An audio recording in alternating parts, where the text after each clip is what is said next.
Hello everyone, today you have joined the DT Creative Elk YouTube channel. How to see your RAM or memory speed in Windows 11 and 10 on a PC or a laptop.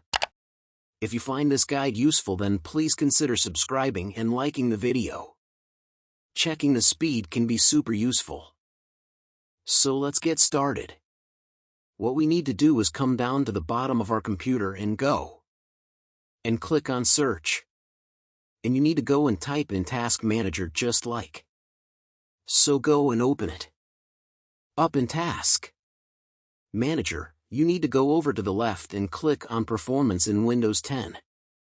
Performance is at the top, but it'll bring you to the same place, and what you need to do is come down the performance list here and find the option for memory, also known as RAM.